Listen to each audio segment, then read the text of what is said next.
ହେଉବା ଗାଁ ବନିତା କଟିକି ନାହିଁ ଚୁଟି, ଓଢ଼ଣୀକୁ ସେ ଘୋଡ଼ଣୀ ଭାବେ ବିବେକ ତାର ମାଟି। ନାହିଁ ସେ ଆଉ ଏନ୍ତୁଡ଼ି ଶାଳ ସୋରିଷ ତେଲ ସେକା, ଜନ୍ମୁନି ଶିଶୁ ଜନମ ଦ୍ୱାରେ ଉଦର କିଣା ବିକା। ଜହ୍ନ ମାମୁଁକୁ ଦେଖାଇ ଆଉ ଗାଉନି ମା ଗୀତ, ସ୍ତନ ଭାଙ୍ଗି କ୍ଷୀର ଦେଉନି ମା ବଜାର ଖାଦ୍ୟ ସତ। ରାତୁଣୀକୁ ଜେଜେ ବାପା ଧରି ଯାଉନି ଚାହାଳି ଛାଡ଼ି, ଘର ଘର ବୁଲି ପିଲାକୁ ନେବାକୁ ବୋବାଳି ଛାଡୁଛି ଗାଡ଼ି।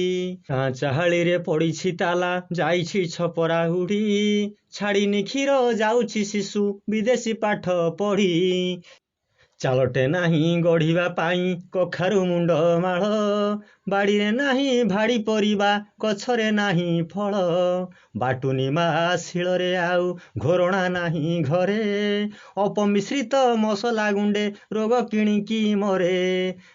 ନାହିଁ ସେ ଆଉ ଜାଇର ଗଡ଼ା କୋଳଥ ଚୁରା ଡାଲି, ଶାଗ ଖରଡ଼ା ବାଡ଼ି ତରଡ଼ା କେବେଠୁ ଗଲାଣି ଚାଲି। ସକାଳ ଚୁଡ଼ା କଦମ୍ବା ଆଉ ରୁଚୁନି ପାଟିକୁ କାର, ପିଜା ବର୍ଗର ଚାଉମିନଟା ମନ କିଣେ ସଭିଙ୍କର। ଲଙ୍କା ଚକଟା ଆମ୍ବୁଲ ଖଟା ନାହିଁ ପିତଳ କଂସା, ବାପ ପୁଅଙ୍କର ଅଲଗା ଚୁଲି ଦେଖି ଉଡ଼ିଲା ହଂସା। ଆରେ ମଢ଼ ପଡ଼ିଆରେ ପଡ଼ିଛି ମଢ଼ ଶାଗୁଣାଙ୍କ ଦେଖା ନାହିଁ, କାକମାନଙ୍କର ଡାକରା ନାହିଁ ମାମୁଁ ମାଇଁ ଆସ ଧାଇଁ। ନାହିଁ ସେ ଆଉ ସୋରିଷ ଚାଷ ଫୁଟୁନି ଫୁଲ ସତେ, ଧରଣୀ ରାଣୀ ହଳଦୀ ଶାଢ଼ୀ ଦିଶିଲା ନାହିଁ ମୋତେ। ରବି ବୁଡ଼ି ଗଲେ ସିନ୍ଧୁର ତୀରେ ସଞ୍ଜବତୀ ଦେଖିଲିନି, ଗାଁ ଗୋହରୀର ବଣ ଉହାଡ଼ରେ ହୁକ ହୁ ଶୁଭିଲାନି।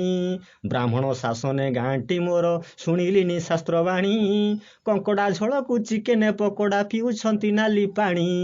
ପର୍ବପର୍ବାଣୀ ଗଲାଣି ହଜି ଆଧୁନିକର ଆଦରେ, ପରମ୍ପରାକୁ ମେଲାଣି ଦେଇ ବିଦେଶୀ ସଭ୍ୟତା ଘାରେ।